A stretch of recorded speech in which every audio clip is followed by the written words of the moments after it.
جاؤ، جسم کے اندر گوشت کا ایک ایسا ٹکڑا ہے، سب کے جسم کے اندر گوشت کا ایک ایسا ٹکڑا ہے کہ اگر وہ صحیح ہو گیا تو پورا جسم صحیح ہے، اور اگر وہ بگڑ گیا تو پورا جسم بگڑ جائے گا۔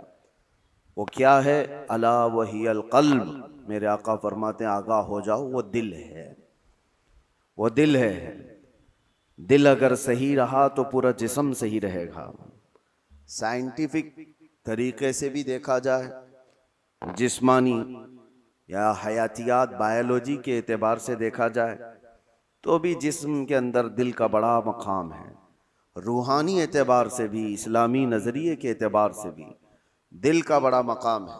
اس کو رئیس الاعضاء کہا گیا ہے، سارے اعضاء کا، ہمارے سارے باڈی کے پارٹس کا بادشاہ ہے۔ اس کے صحیح ہونے کو میرے آقا صلی اللہ تعالیٰ علیہ وسلم نے اسی لیے فرمایا کہ اگر وہ صحیح ہو گیا تو پورا جسم صحیح ہے۔ تمہاری آنکھیں صحیح کام کر رہی ہوں گی، تمہارے ہاتھ اور پیر صحیح کام کر رہے ہوں گے، تمہاری زبان صحیح بول رہی ہوگی، ذہن و دماغ صحیح کام کر رہا ہوگا۔ لیکن دل اگر بگڑ گیا ہے، اس کے اندر دوسری چیزیں بھر گئی ہیں، تو پھر ہر چیز فسادی ہو جائے گی۔ اس کی آنکھوں سے بھی، اس کے ہاتھوں پیروں سے بھی، اس کی زبان سے بھی برائیاں ہی صادر ہونے لگ جائیں گی۔ تو اسی لیے اولیاء کرام کے مدرسے میں خاص طور پر دل کی صفائی پر توجہ دی جاتی تھی، جس کو تزکیہ قلب کہا جاتا ہے، تصفیہ قلب کہا جاتا ہے۔ صفائی، دل کی صفائی اور دل کی پاکیزگی، یہ بہت ضروری چیز ہے۔ اس کے بغیر آدمی کے اندر کوئی چیز ٹھہرتی نہیں۔ اور دل کا معاملہ ایسا ہے کہ پل میں تولا پل میں ماشا، کبھی ادھر کا ہوتا ہے کبھی ادھر کا ہوتا ہے۔ ابھی کچھ اور سوچ رہا ہے، تھوڑی دیر کے بعد کچھ اور دل میں آ رہا ہوتا ہے۔ قلب کہتے ہیں پلٹنے کی چیز کو۔ عربی میں جو پتا ہوا میں گرا ہوا ہوتا ہے، سوکھا پتا، اور دیکھیں ہوا میں وہ کتنے بار ادھر سے ادھر ہوتا رہتا ہے، تو اسی طرح سے دل کو بھی کہا گیا ہے کہ یہ ہواؤں کی طرح پتا جس طرح سے الٹ پلٹ ہوتا رہتا ہے، دل کا بھی معاملہ وہی ہے۔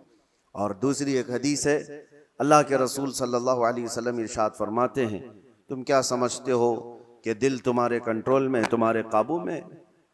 ان القلب بین اصبعی الرحمن، بے شک دل اللہ کی دو انگشت قدرت کے بیچ میں ہے، جس طرف چاہے رب تعالیٰ اسے گھما دے۔ اسی لیے رسول کریم صلی اللہ تعالیٰ علیہ وسلم جب نمازوں میں دعا کرتے تھے تو ایک دعا حضور سے یہ بھی ثابت ہے، ہمیشہ میرے آقا یہ دعا کرتے تھے، یا مقلب القلوب ثبت قلبی علی دینک، اے دلوں کو پھیرنے والے خدا، میرے دل کو اپنے دین پر قائم رکھ۔ یہ دعا آپ بھی کیا کریں کہ رسول کریم صلی اللہ تعالیٰ علیہ وسلم نے ہمیں تعلیم دی ہے اس چیز کی کہ دلوں کو پھیرنے والے خدا، آج تو دل تیرا، آج تیری طرف سے دیا ہوا یہ دل اسلام پر ہے، ایمان پر ہے، کیا پتا کل کا آنے والا دن اس دل کو کس طرف پھیر دے، آنے والے حادثات دل کے اندر کیا چیزیں پھیلا دیں، کیا چیزیں ڈال دیں۔ اچھے اچھے لوگوں کو بگڑتے ہوئے دیکھا ہے۔ اسی لیے ہمیشہ اس بات کی طرف رہیں کہ اللہ تبارک و تعالی ہمارے دل کو اپنی دین پر اور اپنی عبادت پر قائم رکھے۔ دوسری چیز یہ قلب کے متعلق قرآن نے کیا کہا؟ الذین آمنوا وتطمئن قلوبہم بذکر اللہ۔ ہاں، یہ دل کا اطمینان کہاں سے ہے؟ آج پتہ ہے آپ کو، پورے ورلڈ میں، دنیا میں سب سے زیادہ کامن چیز جو بیماری ہے لوگوں کو، وہ دل کی بے چینی، دل کی گھبراہٹ۔ اب اس کو بائیولوجی کے اعتبار سے بلڈ پریشر کہا جائے، بی پی کہا جائے کہ خون کا دوران اس میں پریشر زیادہ ہو جاتا ہے، یہ سارا کا سارا معاملہ دل سے ہی تو ہے۔ اس کو سائنسی نظریے سے دیکھنے والے لوگ الگ الگ طریقے سے سمجھتے ہیں کہ دل کے اندر چکناہٹ زیادہ آ گئی، خون میں موٹاپا آ گیا ہے، بلڈ جو ہے وہ تھوڑا سا تھک ہو گیا ہے، جس کی وجہ سے دوران خون کم ہو گیا اور پریشر بڑھتا گیا اور بی پی آ گیا، اٹیک آ گیا ہے، فلاں فلاں چیزیں۔ اس کو بایولوجی کے اعتبار سے دیکھنے والے، لیکن صوفیہ اکرام فرماتے ہیں جب جب گناہ زیادہ ہوتے ہیں دل کے اوپر دورہ بڑھ جاتا ہے، دل کی بے چینی اور گھبراہٹ بڑھ جاتی ہے۔ جب کبھی دل کے اندر بے چینی اور گھبراہٹ ہو تو صوفیہ اکرام فرماتے ہیں سب سے پہلے توبہ کرو، توبہ کرو، اللہ کریم کی بارگاہ میں اپنے آنسو بہاؤ، دیکھنا دل تمہارا ہلکا ہو جائے گا۔ اور قرآن کیا کہتا ہے؟ قرآن یہ کہتا ہے جو ایمان والے لوگ ہیں ان کے دلوں کا اطمینان اللہ کے ذکر سے ہوتا ہے۔ الا بذکر اللہ تطمئن القلوب، آگاہ ہو جاؤ اللہ کے ذکر سے دلوں کو سکون ملتا ہے۔ اور یہاں حال یہ ہے کہ جو ایمان والے ہیں وہ مہینوں ہو جاتا ہے اللہ کا ذکر نہیں کرتے، تو پھر دل کو انہوں نے بے چین ہی تو رکھا ہے، دل کو غذا نہیں دی ہے، دل کو ایسی آوارہ چھوڑ رکھا ہے۔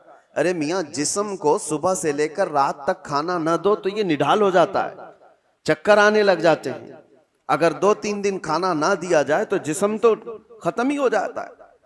تو جب جسم کمزور ہوتا ہے بغیر غذا کے تو دل بھی کمزور ہوتا ہے بغیر غذا کے، اور دل کی غذا ہے اللہ کا ذکر۔ اللہ کا ذکر جب جب ہو تو یہ دل کو پاورفل بناتا ہے، دل کے اندر مضبوطی آتی ہے۔ 2 چیزیں خاص کر لیں اپنی زندگی میں، ایک استغفار کثرت سے، استغفر اللہ ربی من کل ذنب واتوب الیہ، بیٹھتے اٹھتے جس وقت بھی ہو استغفار کثرت سے کرو کہ توبہ کرنا ہے۔ نہ جانے ہماری آنکھیں ابھی کیا کر کے آئی ہیں، پتہ نہیں ہمارے ہاتھوں نے کیا کر دیا، ہماری زبان نے کیا کیا، دن بھر کی خطائیں یہ بڑھتی بڑھتی چلی جاتی ہیں۔ اور ایک حدیث یہ بھی ہے کہ جب انسان پیدا ہوتا ہے نا تو اس کا دل بالکل صاف شفاف آئینے کی طرح ہوتا ہے، صاف شفاف ہوتا ہے آئینے کی طرح۔ جب وہ گناہ کرتا ہے تو ایک کالا دھبا اس کے دل پر لگا دیا جاتا ہے، ایک دھبا، پھر دوسرا گناہ کرتا ہے دوسرا دھبا، تیسرا گناہ کرتا ہے تیسرا دھبا، تو یہ دھبے یہ داغ بڑھتے بڑھتے بڑھتے پھر پورے دل کو کالا کر دیتے ہیں، پورا دل سیاہ ہو جاتا ہے۔ اور جب دل کالا ہو جائے تو اس کی علامتیں یہ بتائی گئی ہیں کہ مسجد میں زیادہ دیر بیٹھنے کا من نہیں کرتا، قرآن زیادہ دیر پڑھنے کی طبیعت نہیں چاہتی، جلدی سے قرآن بند کر دو، جلدی سے مسجد سے نکل کر بھاگ جاؤ، نیکیوں کی طرف اس کی رغبت نہیں ہوتی، جیب میں پیسے ہوں گے لیکن کسی کو خیرات کرنے کا دل نہیں کرتا۔ تو یہ دل کے کالے ہونے کی علامات ہیں، سیاہ ہونے کی علامات ہیں۔ یہ ایکسرا مشین سے اور سونوگرافی سے معلوم ہونے والی چیزیں نہیں ہیں، یہ اللہ کے نبی صلی اللہ تعالیٰ علیہ وسلم نے بیان فرمایا۔ اب اس کی علاج کی طرف ہمیں توجہ دینی ہے۔ آج دنیا نے ہمارے دلوں کو اپنے رنگین گناہوں سے سیاہ کر ہی دیا ہے۔ دیکھیں ہم صبح سے شام تک جن کاموں میں مصروف ہیں، اب آج سب سے زیادہ ہمارے پاس کوئی چیز مشغول ہے تو وہ ہمارا T V screen, mobile screen, نہ جانے وہ کن کن چیزوں کو دکھاتے ہوئے ہماری آنکھوں کو خرید جاتے ہیں، کنٹرول بھی نہیں رہ پاتا، اسی لیے دل پر بوجھ بڑھتا جا رہا ہے۔ جس کو آپ ٹینشن کہتے ہیں، جس کو آپ لوگ ڈپریشن کہہ رہے ہیں، یہ صرف حادثات کا یا پھر دنیاوی کسی خسارے کا ٹینشن نہیں ہے، یہ دل کا سیاہ پن دماغ پر بوجھ بنا دیتا ہے، بھاری ہو جاتی ہے طبیعت۔ کچھ لوگوں کو گھروں میں طبیعت نہیں لگتی کہ بیٹھنے کا بھی من نہیں کر رہا، کھانے کا بھی من نہیں کر رہا، کسی سے بات کرنے کا بھی من نہیں کر رہا۔ یہ بہت اپر لیول پر آ گئی چیز کہ اس کی دل کی بے قراری بہت بڑھ گئی ہے، گھبراہٹ بہت زیادہ بڑھ گئی ہے۔ اسی لیے ہم صوفیہ اکرام کو دیکھتے ہیں جب جب کبھی کسی کے دل کی بے چینی بڑھ جاتی، گھبراہٹ بڑھ جاتی تو وہ کسی اللہ والے کی بارگاہ میں چلے جاتے تھے، صوفیہ اکرام کی بارگاہ میں چلے جاتے، آستانوں پر چلے جاتے، اللہ کا ذکر کرتے، پھر وہ اپنے دل کی پاکیزگی لے کر کے واپس لوٹتے۔ وجہ کیا ہے؟ اب میں علاج کی طرف آتا ہوں کہ دل کو پاک کرنا ہے تو کیا چیز چاہیے۔ کئی علاج ہیں، اس میں سب سے پہلا تو ذکر الہی۔ اللہ کے رسول صلی اللہ تعالیٰ علیہ وسلم نے جو فرمایا اس کو بھی میں آپ کے سامنے رکھتا ہوں۔ پہلے ہم چل رہے ہیں کہ اسلام میں ہر چیز کے پاک کرنے کا طریقہ بتایا گیا۔ کپڑے پر اگر نجاست لگ گئی تو پاک کرنے کا طریقہ ہے، نجاست پیشاب پخانہ کسی بھی چیز کی غلاظت لگی ہو تو اس کو پاک کرنے دھلنے کا طریقہ ہے. کپڑے کو 3 بار دھو اور 3 بار نچوڑو، اچھے سے سکھاؤ، کپڑا پاک ہو جائے. برتن میں نجاست لگ جائے تو اس کے پاک کرنے کا طریقہ ہے. اگر پانی کی بالٹی میں کوئی نجاست گر گئی اس کو پاک کرنے کا بھی طریقہ ہے. فقہ میں سب کے کنویں میں نجاست گر گئی، کنواں تھا اس میں چوہا گر گیا، بلی گر گئی، بکری کتا جو بھی جس سائز کا ہے اس کے سب کے مسئلے موجود ہیں. کتنے ڈول پانی نکالنے پر یہ پانی پاک ہو جائے گا. زمین کے پاک کرنے کا بھی طریقہ ہے. زمین پر اگر نجاست لگی، مثال کے طور پر کسی جانور نے لید کر دیا، گوبر کر دیا، اب نجاست تو لگی ہے، اس کو پاک کیسے کیا جائے؟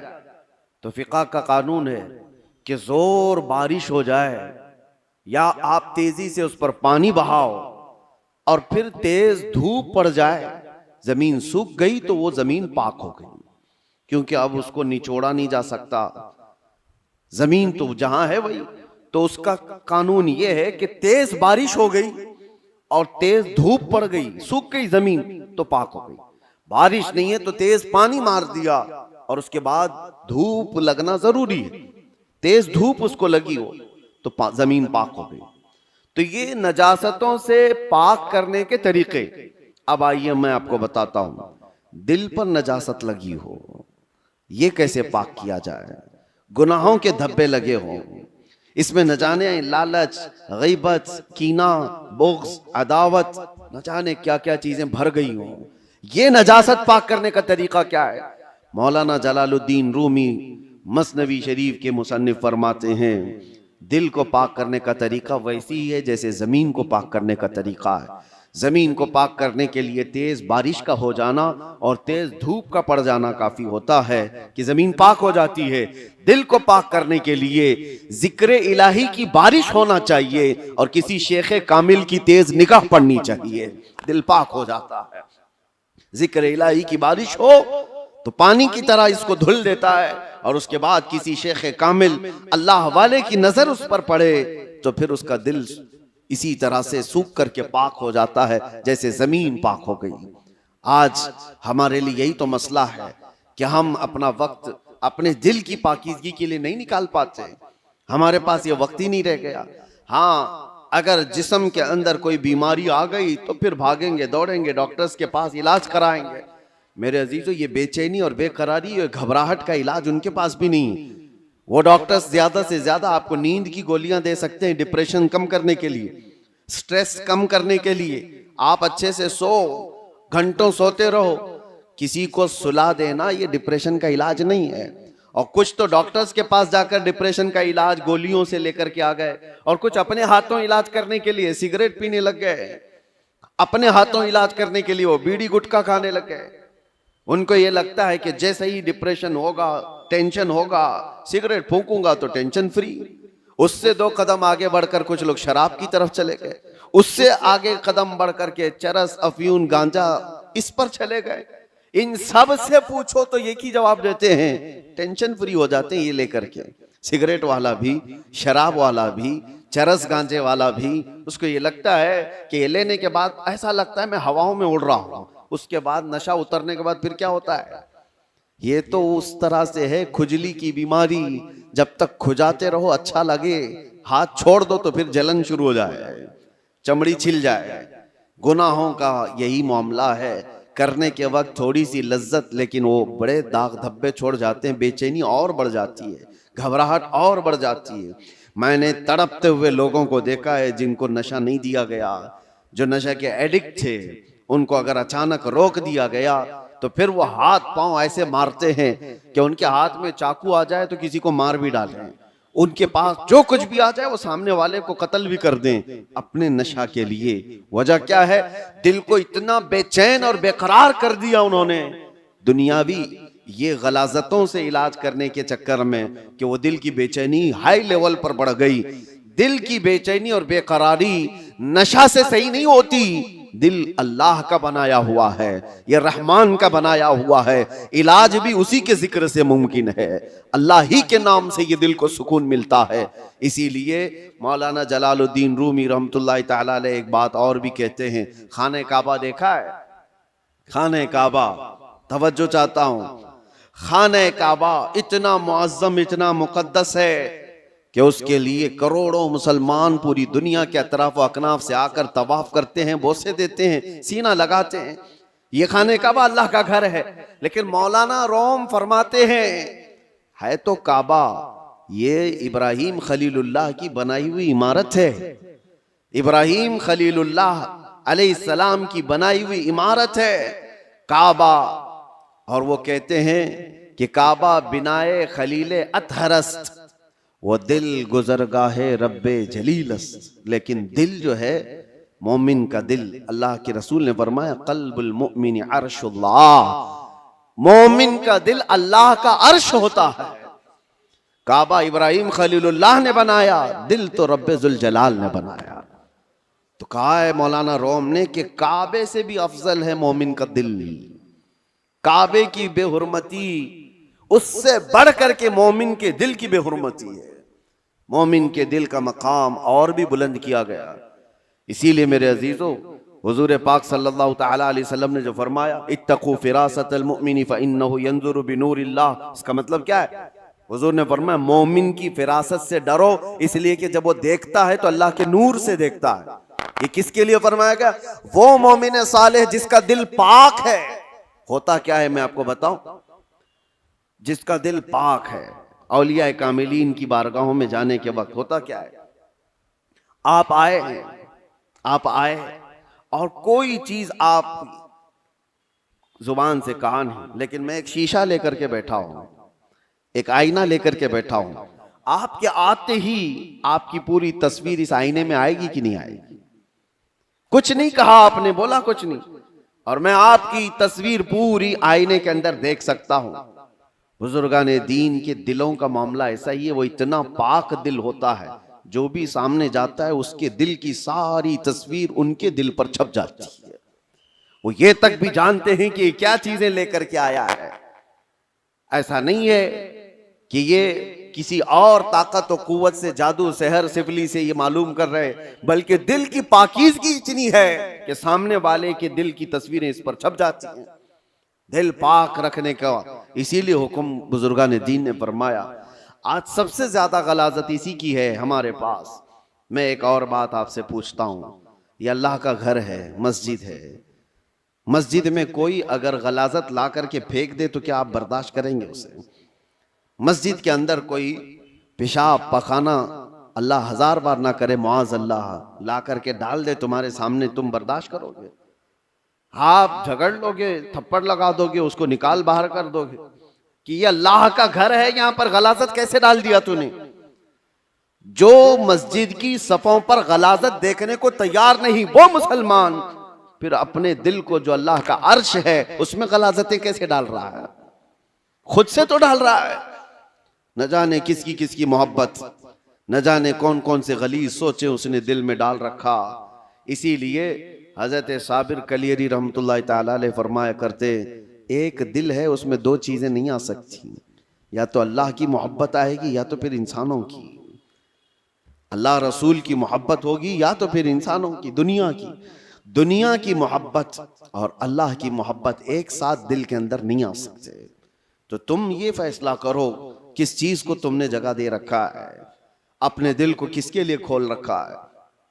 میرے عزیزو، اور ایک علاج کی طرف میں آپ کو لے کر چلتا ہوں۔ اللہ کے رسول صلی اللہ تعالی علیہ وسلم کے پاس ایک صحابی آئے، ایک علامت اور بھی میں آپ کو بتاؤں، نماز پڑھتے ہیں، جیسے ابھی میں نے کہا دل کے کالے ہونے کی علامت یہ ہے کہ مسجد میں زیادہ دیر دل نہیں کرتا، نمازوں کا وقت ہو جائے تو طبیعت بھاری لگنے لگے، اسے عبادتوں کی طرف شوق نہیں لگتا، یہ دل کے اس کے سیاہ ہونے کی علامت۔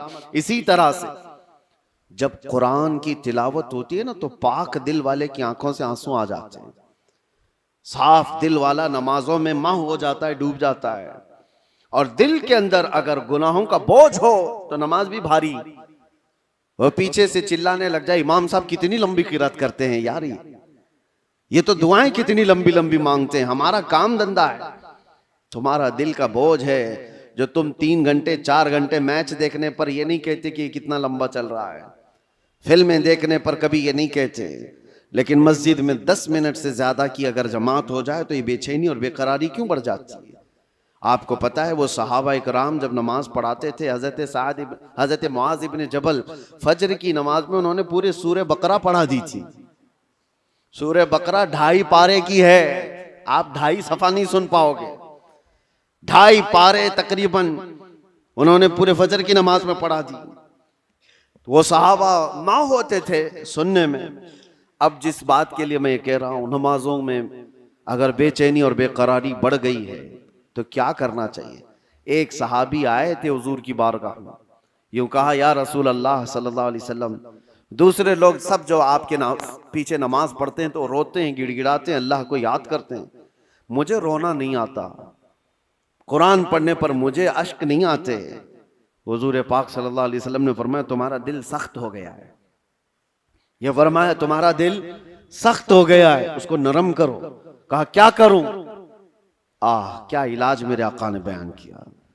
وظیفے تو کرتے ہی رہتے ہیں، حضور پاک صلی اللہ تعالیٰ علیہ وسلم فرماتے ہیں جاؤ کسی یتیم بچے کے سر پر ہاتھ پھیرو، اللہ دل نرم کر دے گا۔ ایک علاج یہ بھی میرے آقا نے فرمایا، یتیموں کے لیے دل میں اپنے احساس پیدا کرو، دل نرم ہو جائے گا۔ آج سچ بتاتا ہوں میرے عزیزوں، ڈھونڈو ہزاروں ایسے غربا اور مساکین جن کی آنکھوں کو پوچھنے والا کوئی نہیں، جن کی ٹھنڈی اور گرمیوں کے سلسلے میں کوئی دیکھنے والا نہیں۔ ان بچوں کے لیے اگر احساس بھی دل کے اندر ہو، ایک آنسو کا قطرہ بھی نکلے تو تمہارا دل نرم ہو جائے گا۔ آپ کو پتا ہے جب کبھی میں ان فلسطین کے بچوں کو دیکھتا ہوں، رمضان آئے عید آئے تو اپنے والدین کی قبروں پر جا کر بیٹھ جاتے ہیں، اور کوئی بچہ اپنے باپ کو پکار رہا ہوتا ہے کہ بابا مجھے سن رہے ہو، آج عید کا دن ہے، کوئی کپڑے پہنانے والا نہیں۔ تو یہ زمانے رسول یاد آتا ہے، یہ وہ یتیم ہے کہ اگر میرے آقا کے زمانے میں پکارے ہوتے تو میرے آقا کندھوں پر بٹھا لیتے تھے۔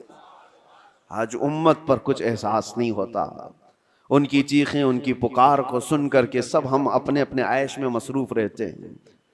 اپنے دل کے اندر احساس پیدا کرو، دل نرم ہو جائے گا۔ اور ہم تو جھڑکیاں دے کر کے لوگوں کے تلاشی میں لگ جاتے ہیں، اس کا تو دھندا ہے مانگنے کا، اس کا تو دھندا ہے کمانے کا، یہ غریب نہیں ہے، یہ ایسا ہے ویسا ہے، ساری پنچایت میں تو لگے رہتے ہیں۔ کیا کوئی یتیم ملتا ہی نہیں، کوئی مسکین ملتا ہی نہیں جس کے سر پر ہم ہاتھ رکھیں؟ میرے عزیزو آج کے دور میں بھی بہت ہے اس طرح کے، کچھ غیرت مند لوگ وہ ہیں جو زندگی پر سوال نہیں کرتے۔ کل کی بات میں بتاؤں، کل ہی کی بات، میرے پاس ایک خاتون کا ایسا مسئلہ آیا جس کے 3 بچے معذور ہیں، ایک 14 سال کا، دوسرا 12 سال کا، تیسرا 9 سال کا، تینوں بستر پر، ہاتھ پاؤں مڑے ہوئے، سر جھکا ہوا، نہ بول سکتا ہے نہ ہاتھ اٹھا سکتا ہے، پیشاب پخانہ سب بستر پہ، اور شوہر کا انتقال ہو چکا۔ 3 بچوں کو پالنے کے لیے وہ خاتون کہتی ہے میرے پاس 1 گھنٹے کی بھی فرصت نہیں ہوتی، اس کو کھلا کر فارغ ہو جاؤں تو اس کا ہوتا ہے، اس کو کھلا کر فارغ ہو جاؤں تو اس کا ہوتا ہے، اس کا پیشاب صاف کروں تو اس کا ہوتا ہے، اس کا پیشاب صاف کروں تو اس کا ہوتا ہے۔ میں نہ جاب کر سکتی ہوں نہ کمانے کے لیے جا سکتی ہوں، مجھے یہ بتائیں کہ یہ 3 بچوں کو جس طرح سے پالنا ہے۔ اور اخیر میں اس خاتون نے جو بات کہی میرے دل پر لگی۔ میں نے کہا گھبراہٹ اور بے چینی میں کفر تو نہیں کرتی ہوں کہ میرے گھر میں ایسا کیوں ہو گیا؟ کہتی ہے نہیں مولانا، کبھی آج تک میرے دل میں خیال بھی نہیں آیا، میں تو شکر کرتی ہوں کہ اللہ تبارک و تعالیٰ نہ ہونے سے کچھ دیا تو ہے، اور مجھے اسی خدمت کے لیے دنیا میں پیدا کیا گیا ہوگا، میں یہ سوچتی ہوں۔ اور آج ان بچوں کا چلنا پھرنا میں نہیں دیکھ سکتی، آخرت میں اللہ اس کا اجر تو دے گا۔ کہا یہ صالحین لوگ ہیں، ان لوگوں کی مدد کوئی کرنے کو آگے اسی لیے نہیں بڑھتا کہ وہ غیرت مند لوگ ہیں، کسی سے پوچھتے نہیں ہیں، مانگتے نہیں ہیں، لیکن آس پڑوس میں لوگوں کو احساس تو ہوتا ہے کہ ایسے گھر موجود ہیں کہ ان تک ہم کیوں نہیں پہنچتے؟ یہ دلوں کی سختیاں ہیں میرے عزیزوں. دل جب سخت ہو جاتا ہے تو اسے آس پاس کا کچھ نظر نہیں آتا. آپ ڈھونڈو، یہ شعبان المعظم کا مہینہ ہے، کثرت سے عبادات کی طرف بڑھانے والا مہینہ ہے، رمضان کے انتظار والا مہینہ ہے، اور اس میں جو بیج بو گے توبہ استغفار کے، وہ رمضان میں اس کے پھل دیکھنے کو ملیں گے. ابھی سے اس کی تیاریاں کرو کہ دل پاک ہو جائے، دل نرم ہو جائے. ذکر الہی سے اپنے ہر رات کو سجاؤ، ہر رات کو. اور جس کا دل بیمار ہوا، قرآن تو یہ کہتا ہے ثم قست قلوبهم من بعد ذلك فهي كالحجارة او اشد قسوة، کہ بنی اسرائیل کے بارے میں قرآن میں اللہ فرماتا ہے ان کے دل اتنے سخت ہو گئے جیسے پتھروں کی طرح. پتھروں کی طرح. انسانوں کے دل کبھی کبھار پتھر سے زیادہ سخت ہوتے ہیں. وَإِنَّ مِنَ الْحِجَارَةِ لَمَا يَتَفَجَّرُ مِنْهُ الْأَنْهَارُ وَإِنَّ مِنْهَا لَمَا يَشَّقَّقُ فَيَخْرُجُ مِنْهُ الْمَاءُ وَإِنَّ مِنْهَا لَمَا يَهْبِطُ مِنْ خَشْيَةِ اللَّهِ. اللہ فرماتا ہے پتھر تو ایسے ہیں کہ کبھی کبھار ان میں سے پانی تو نکل جاتا ہے. پتھر تو ایسے ہیں کہ ان میں سے نہریں نکلتی ہیں. آپ نہیں دیکھتے پہاڑوں سے جو فالس، جو آبشار گرتے ہیں، یہ کیا ہے؟ اللہ فرماتا ہے یہ خوف خدا سے پتھر روتا ہے تو پانی نکلتا ہے. یہ پتھروں کا رونا ہے. وَإِنَّ مِنْهَا لَمَا يَهْبِطُ مِنْ خَشْيَةِ اللَّهِ. اللہ فرماتا ہے کبھی کبھار یہ چٹانیں کھسک کر کے جو گر جاتی ہیں، آپ دیکھتے ہیں لینڈ سلائیڈنگ کہا جاتا ہے اس کو، یا پھر چٹانیں کھسک کر کے گر جاتی ہیں. قرآن تو کہتا ہے یہ خوف خدا سے ہل جاتے ہیں پتھر، تو پہاڑوں سے گر جاتے ہیں.